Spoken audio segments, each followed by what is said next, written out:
Hi everyone! Manonood ulit tayo ngayon ng Abot Kamay na Pangarap, episode 327. Sorry, hindi ako nakapag-upload ng episode 326. Reaction video kasi napuyat ako sa masayang farewell viewing party ng Royal Blood. It was a very fun night. Ang sasaya ng lahat kasi the show ended well, mataas ang rating at pinapupurihan ng lahat ng mga tao yung mga magandang mga closure ng mga bawat characters ng show at masaya lahat. Pero syempre may lungkot din na natapos ng isang magandang programa. Hindi pa natin alam kung magkakaroon ng kasunod ng season 2 because we don't know what can happen next. Although hinog na raw sa season 2. But for now, andito pa rin naman ang Abot Kamay na Pangarap na kahit na 300 plus episodes na ay exciting pa rin ang mga nangyayari sa mga characters na to. So, tuloy lang tayo sa pag-enjoy ng napakagandang programang ito. And for recap, balikan natin yung mga nakaraang nangyari habang hindi tayo nakapag-record. Dahil sa pagkakabaril ni Carlos, maraming mga changes na nangyari. Si Zoe tries to reach out to her brother na hindi alam ng brother niya na magkapatid sila. At nagalit din uli si Zoe sa nanay niya who keeps trying to hide the secret. At syempre nagkabati uli ang mag-ama na Lynette at RJ. Si Annalyn pala. Si Lynette naman ay muntik mahuli si Moira tungkol sa kinalaman nito sa pagpapabaril kay Lyndon na naging si Carlos na. Pero syempre, being a great liar that she is, nakalusot na naman si Moira. So yun. And si Doc Lyndon naman nadudulas-dulas tungkol sa secret na pilit niyang pinapaamin kay Doc Carlos, pero ngayon parang nagigilty siya na dahil sa kanya kaya nabaril si Doc Carlos, kaya parang ayaw niya nang ipasabi yung totoo. Pati dun si Robert, si RJ, nahuhuli niya, natutunugan niya na mayroong itinatago tong si Moira na may kinalaman sa pagbaril si Moira. So anyway, eto na nga pala tayo. Alam ko na mahal ako ni Carlos. Pero hindi ko man lang nasuklian yung pagmamahal na yun. Sana hindi na lang ako nagkaroon ng trust issues. Nagigilty kasi si Lynette dahil na hindi nga siya nag-yes. Ni-reject niya yung wedding proposal ni Carlos before this happened. So parang sinisisi niya yung sarili niya na sana pumayag na siya para nakasal na sila. Ma-aksidente pala si Carlos. Sana nag-yes na lang ako sa kanya nung nag-propose siya. At sana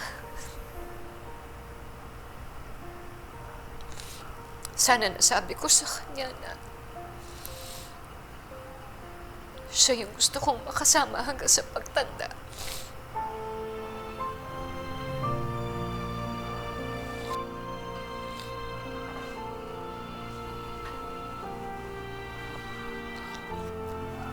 Carlos, mahal na mahal kita. Sorry Sorry kung hindi ako naging handa. Ganda nilang pumiga ng emotions. Ang galing ng mga writers kasi pigang-piga talaga yung mga situations. Yung mga kung saan nanggagaling yung mga characters nila. Yun yung ginagamit nila para mapaiyak. Maging nakakaiyak yung eksena. Ang galing. Pero alam mo, nung nalaman ko na nabaril ka, isa lang yung naramdaman ko. Na hindi ko kaya na mawala ka.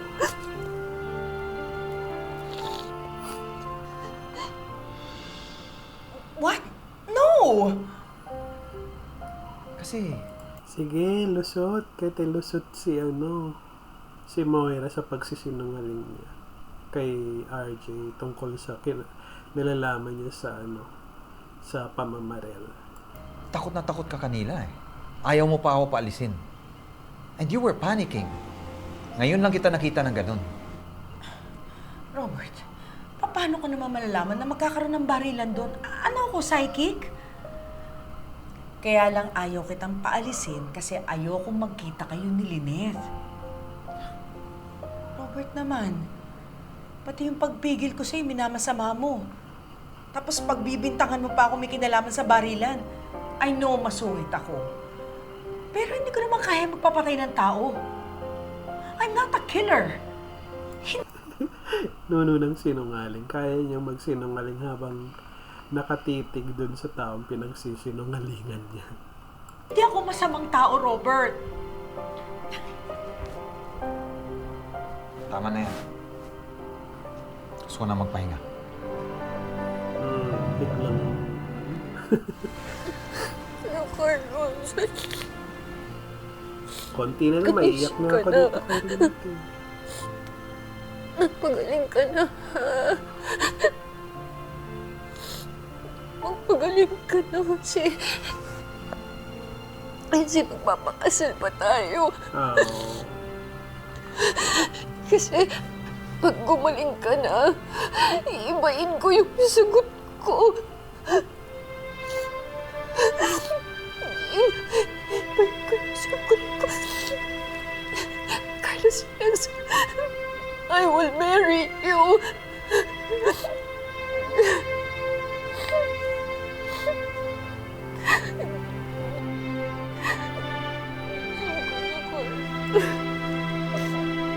Ganda ng situation. Ang touching ng yung isang tao na iniiyakan niya yung taong nireject niya yung wedding proposal. Only to know na mahal niya talaga yung tao ngayon.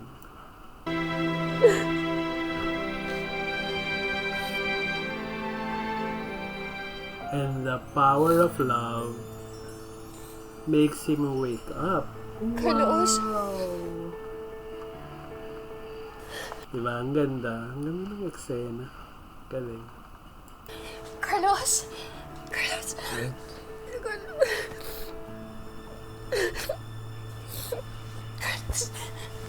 Carlos. Carlos. Will you marry me? Oh, hindi na. Wala na siyang inaksayang oras. Pagkagising ng boyfriend niya, bumawi siya ng will you marry me na question.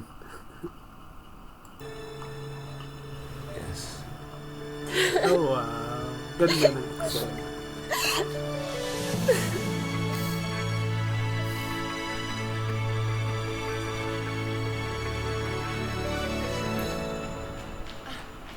Nurse, saan ko pa pwedeng makita si Dr. Annalyn Santos? Kasi napanood ko sa TV na nagbarilan nga doon sa ospital. Okay ba siya? Pwede ka ba siya makausap? Ninang niya ako eh. Saan ko siya makahanap? Sige na, pakibilisan mo naman, Ninang? please.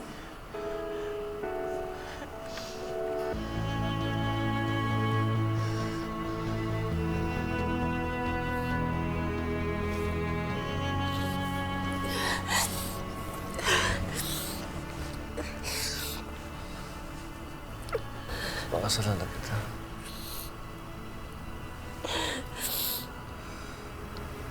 pero Lynette. May kailangan akong sabihin sa'yo. Ano yun?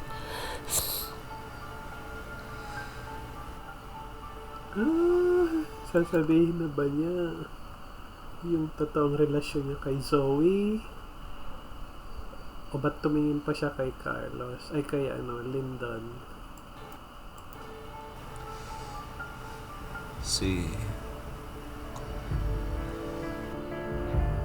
Bibitinin pa yata.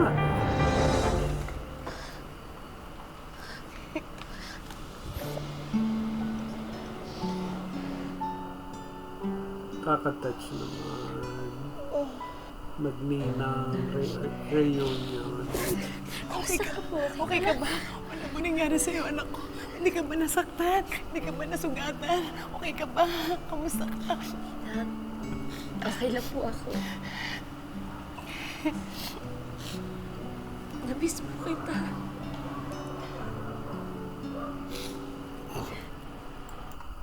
Ang tagal pinli-up tong Ninang na to. Ngayon lang sila nagkita after more than a month na episodes. So it's worth naman. Ang daming pinagdaanan ni Ninang bago na finally nakaharap si Lynette. Ilang headlines pa yung pinagdaanan.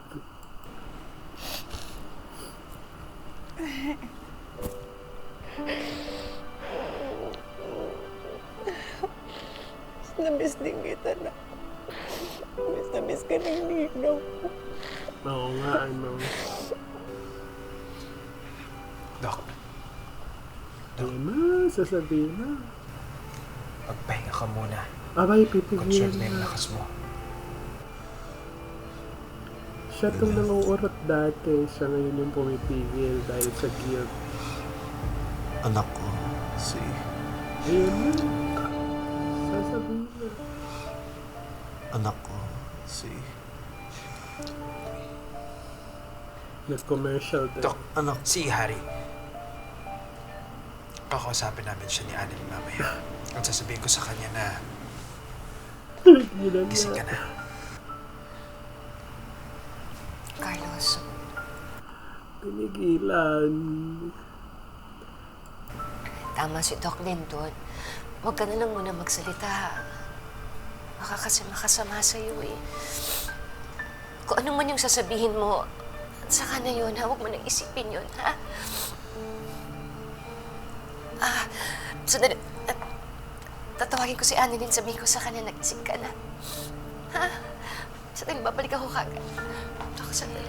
Sige pa, Ma'am Lynette. Wala na. Hindi na safe na uli yung sikreto.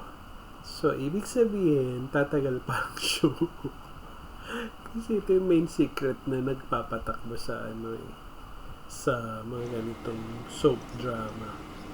Yung merong isang mahabang sikreto na laging kasasabi ka ng mga tao kung kailan mabubunyag. Pero lagi namang ang daming humaharang para mabunyag. So, it makes the whole long story arc exciting.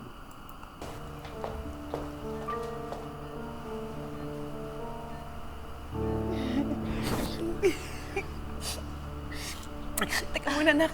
Kamusta ka? Okay ka ba? Hindi ka ba nasaktan? Kamusta ka? Hindi ka ba nasugatan, anak ko? Okay lang po ako. Alam po ba ni nanay na nandito po kayo? Gusto niyo dalawin niyo po siya? Teka muna. Bakit dadalawin ng nanay mo? Bakit nasaktan ba siya? May nangyari ba? Siya ba ang nabaril? Okay ba ang kaibigan ko? Inang, okay lang po si nanay. Pero si Doc Carlos po nasa ICU, kaya kailangan po talaga ng suporta po ngayon ni nanay. Kaya kung kailangan niya po yung best friend niya, ngayon po yun. Matutuwa po yun pag nakita ka po niya. Tara, puntahan po natin siya.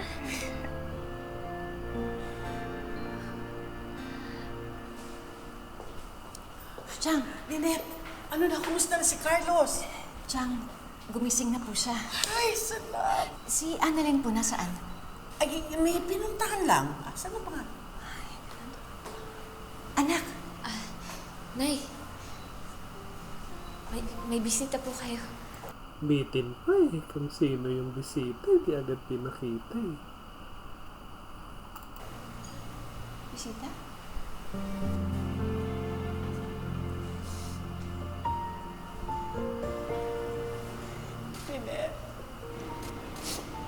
Diyosa?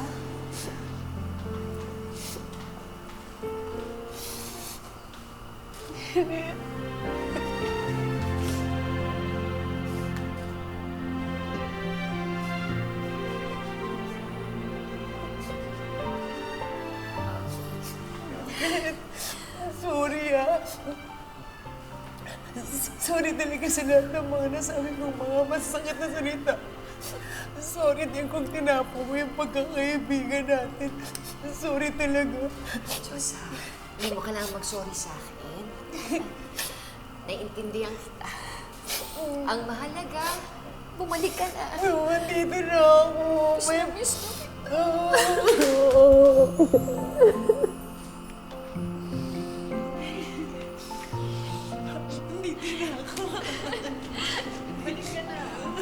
Sandali muna. Kamusta nga pala yung jowa mo? Okay. May kakatawa yung mga balakid dito nangyari bago sila nagkita. Tapos tatlong ang headlines, binilang ko yung Lindol. Nagtatangka na si Joshua nun. Pagkatas ng Lindol, yung Baliw, na hostage si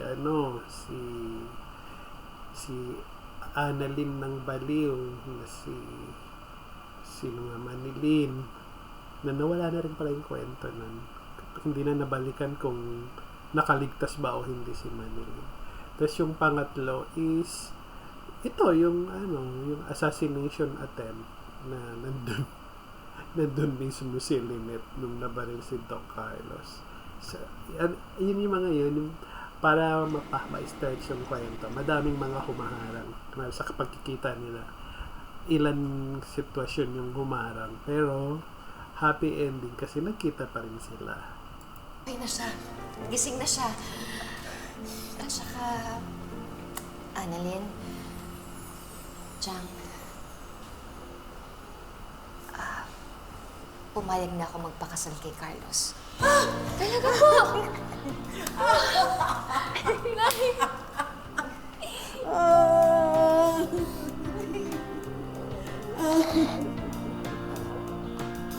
Kaya lang makakasal sila na nakatago yung lihim na magmumukha malaking sabog yan pag later na lang nalaman ni Lynette yung totoo na ang totoong mag-ama pala si Carlos at si Zoe at hindi si RJ.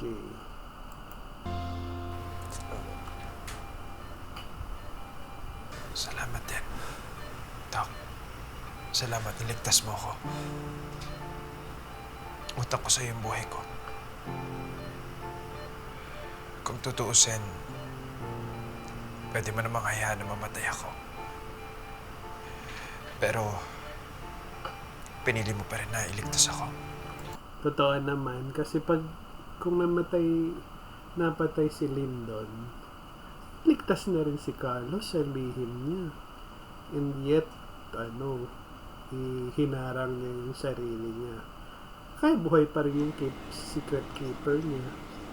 So, delikado pa rin siya. Pero hindi yun naisip ni Carlos. Ang ganda. Kaya nagkaroon ng change of heart si Lyndon. Kasi kung patay na ako, wala ka ng problema. Pero niligtas mo pa rin ako. Salamat. Sorry kung nadamay ka sa gulo ng buhay ko.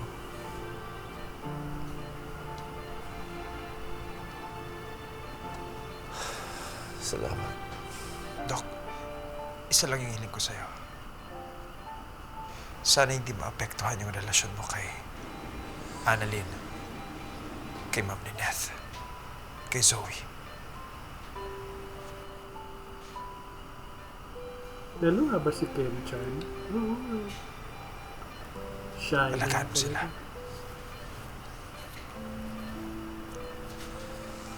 Huwag mo silang papabayaan.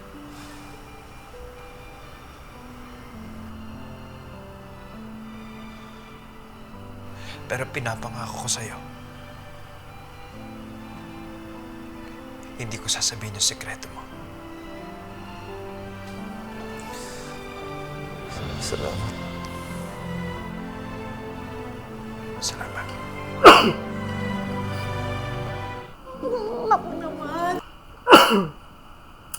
Masyadong ganda nung eksena.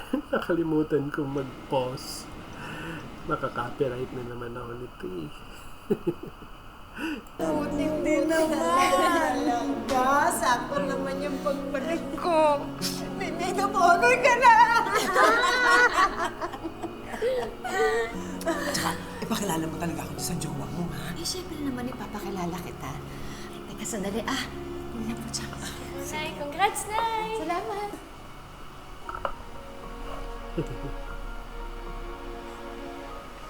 Salamat naman. At pumayag ng nanay mo magpakasal kay Doc Carlos. Buti na lang pala nabaril si Doc Carlos. Alam mo, ikaw, Chang, ang bunganga mo talaga kahit kailan ka. Hindi. Baka kung hindi nangyari yun hindi matatauhan si Lynette. Alam nyo kasi, Chang, may mga bagay-bagay talaga na kailangan munang mangyari para maintindihan mo. Katulad nung nangyari sa'yo, di ba? Oo, di ba? Masyadong ma-Janet Jackson yung ulo mo. Kung hindi pa nagkabarilan, baka hindi mo pa napatawad si Lynette. Ano naman? Valid naman po kasing nararamdaman po ni Ninang eh. Nga pala, Chang. Chang, pasensya na po talaga kayo sa akin, ha? Nak, pasensya ka na rin sa ninang mo, ha? Kumusta ka na nga ba, Joseph? Eto, okay naman po ako. Lalo kang umiitim. Chang, bunganga mo talaga. Pero alam niyo, sa totoo lang, ilang araw ko lang napaniginipan ng ninang Cromwell mo. At ang sabi niya sa akin na mag-move on na nga daw ako. At saka alisin ko na yung galit sa puso ko. Kaya ngayon, dito na ako. Ikaw na, kamusta ka na? Kamusta kayo ng tatay mo? Okay naman po kami. Ninang.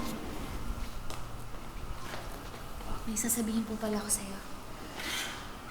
Pwede ko po bang makuha na po yung cellphone ni tatay? Ay, oo naman. Nasaan ba? Nasa iyo po. Nasa akin? Opo, kasi binigay ko po dati yun kay Ninong Cromwell. Ipapaayos niya po sana. May secret yata dun sa cellphone na yun. Kaso po, di ba, may nangyari kay Ninong. Yun po yung cellphone na dinala niya po sa repair shop. Oh, yung kay Bogs. Sa tatay mo pala yun? Opo, nakuha niyo na po ba? Pwede niyo pong bigay na po sa akin, Ninang. Hindi ko nga nakuha kay Bogs kasi nung lumindol yun, binibenta niya sa akin ulit yun. Kaso mo, nung panahon na yun, wala akong pera eh. Ay, teka. Tatawagan ko si Bogs, ha? May sekreto din doon sa cellphone. Oh, Jerry, sa akin mo na lahat ng pwede ibenta. Oh, Diyos Bogs, nasa iba ba yung yung cellphone? Kukunin ko na, ha? Oo, pero bibigyan ko na sa buyer bukas. Uy, wag mo muna ibigay sa buyer mo naman, Bogs. Meron na akong pera, ako nakukuha ulit. O sige, pero may tubo na to, ha? Alam mo, Bogs, ikaw kahit kailan, mukha ka talagang pera. Oo na, kukunin ko yan kahit may tubo, may pambayad na ako sa'yo. Sige, bahala ka. O sige, Bogs, magkita tayo bukas, ha? Sige, bye. O yan, makukuha na natin ang cellphone ng tatay mo. Talaga po. May kausap ko si Bogs. Thank you, Ninang. Hindi naman problema abutin ng cellphone na yun na may bilin. Ma'am Lynette, nailipat na po namin si Doc Carlos sa private room. Okay na po lahat. Ay, naku, maraming salamat, ah. Sige po. Sige, salamat sa inyo. Ito na naman si Napasyal yata tayo. RJ. Ginagawa mo dito? Dinalhan ko lang kayo ng breakfast. Balita ko, magdamag mo binantayan si Carlos. Kasali ako. RJ, pwede ba kung hindi si Annalyn yung pakay mo, huwag ka na pumunta dito, ha? Kasi sigurado ako kapag nalaman na naman to ni Moira, susugod na naman yun dito, aawain na naman niya ako. Oo nga. Concerned lang naman ako sa nanay ng anak ko. RJ, hindi mo kailangang maging concerned sa akin. Oo nga. Kasi ikakasal na siya kay Doc Carlos eh. Ha? Di ba tinanggihan mo yung proposal ni Doc Carlos? Yung una yon. Pero alam mo, nung nabalik si Doc Carlos, pumayag na rin si Lynette. Sabihin mo sa kanya, Lynette. Sabihin mo. Oo, pumayag na ako magpakasal kay Carlos. Kaya RJ, uulitin ko, kung hindi si Annalyn ang pakay mo, huwag ka na pumunta dito. Ayoko na talaga ng gulo. Wala na. Wala nang pag-asa si RJ. Kaya kung ako sa'yo, ang intindihin mo na lang yung asawa mo. Kasi pakiramdam ko, meron na naman siyang ginagawang masama. Paano mo naman sabi yun? Paano kasi nandito siya kagabi at narinig ko na meron siyang kausap sa phone na parang meron na naman siyang tinatagong sikreto eh. Pakiramdam ko parang meron na naman siyang binabalak. Pwedeng sa akin, kay Annalyn, baka pwede rin sa'yo. Sino naman kaya ang kausap niya? Mabamalay ko. Bakit kaya hindi mo i-check yung contacts dyan sa phone mo? Baka meron kang maalala na masamang tao dyan. Baka yun ang kausap niya. Sige, papasok na ako. Salamat dito, ha? Ito, sarap nito. Wow! Thank you.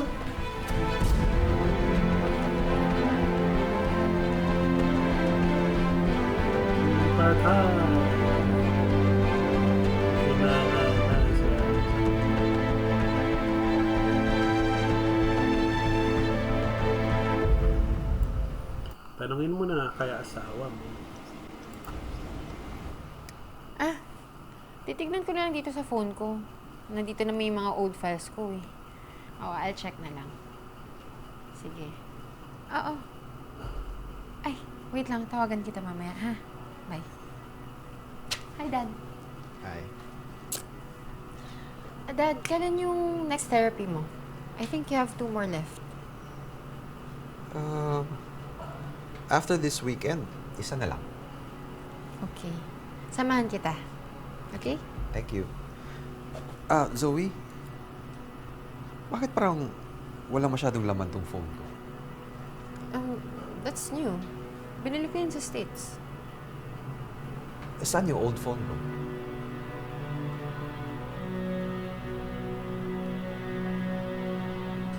Na kay Annalyn. Dad, bakit mo hinahanap yung lumang phone mo? Well, just like you. Gusto ko lang makita yung mga old files ko. Baka may maalala ako kapag nakita ko yung mga yan. Para saan? Hala, nag-iimbestiga na si RJ.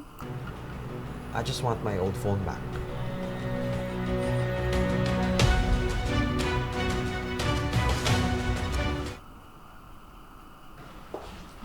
Kayo na lang ang pumunta. Maiwan na lang ako dito. Ang init sa labas. Ay! Tay, Annalyn,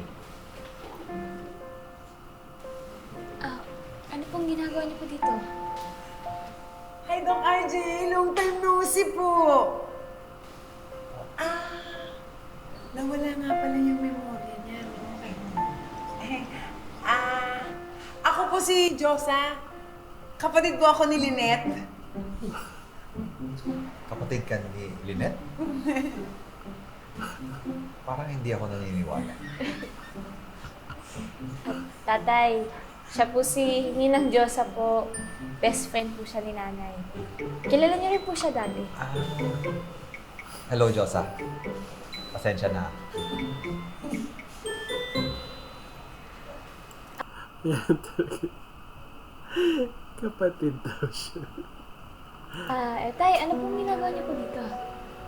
Cellphone. May tatanong sana ako sa'yo, Annalyn.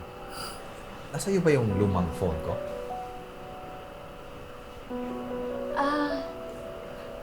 Opo, nung na-aksidente po kayo, sa akin po napunta yung phone niyo po. Kaso, nasa repair shop po ngayon eh. Actually po, pupuntahan po namin ni Ninang ngayon. Kukunin po namin yung phone po nila. Ah, talaga? Pwede ba ako sumama sa inyo? Ano naman po? Tara po. Sige, tara. Iwan na lang ko ito. Ano ha? Mag-ingat kayo. Sige. Dok, nalaman ko po na kayo ang nagsabi tungkol sa presence ng gunman sa venue. Opo, sir. Paano ho nyo nalaman na may gunman? Ayan, lagot si Zoe. Bumalik po ako sa venue. Tapos doon ko po nakita yung gunman. Bakit po kayo bumalik? Doc Carlos! Si Doc Lindon, alisin niyo siya dyan! Zoe, bakit? May papatay sa kanya!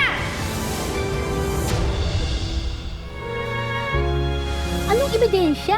Sinabi kasi ni Josa na naaksidente yung may-ari ng cellphone na to at walang maalala. Hindi ko siya titigilan hanggat hindi natin nababawi ang cellphone ng tatay mo sa kanya. Annalyn! Annalyn! Annalyn, bilis! Eto si Bugs! Bilis! Ay, si Bugs! Tay! Paano napunta natin? Tay! Alam ko nahihirapan ka. Pero nahihirapan na rin ako. Pero wala tayong magagawa. Ayan na, ito yung mangyayari sa susunod na episode. Walang dapat makaalam ng sikreto natin. Zoe, tell me. Si Moira ba? Siya ba ang nag-utos para patayin si Lindon? Moira Tanyag? Sino to? Alam ko na yung sikreto mo. Anong sikreto? Wala, may ibang nakaalam ng sikreto dun sa phone na luma ni RJ. Kaso, baka magkabayaran. Eh, may tatago pa rin yung lihim. So, yan pa rin ang susubaybayan. Diba? Buhay na buhay pa rin yung show kasi nag-i-exist pa din yung lihim na pinakatatago-tago. So, pwedeng mabunyag to, pero kailangan may kapalit na lihim para patuloy na maging exciting yung show. So anyway, hanggang dito na lang muna tayo para sa Monday episode. At maya-maya panonoorin natin naman yung episode for today. Yun lang po. Maraming salamat at sana ipatuloy niyo yung subaybayan ng natin channel. Please subscribe to Panorth TV. Hindi siya pa South, hindi pa East, hindi pa West. It's Panorth TV. Bye!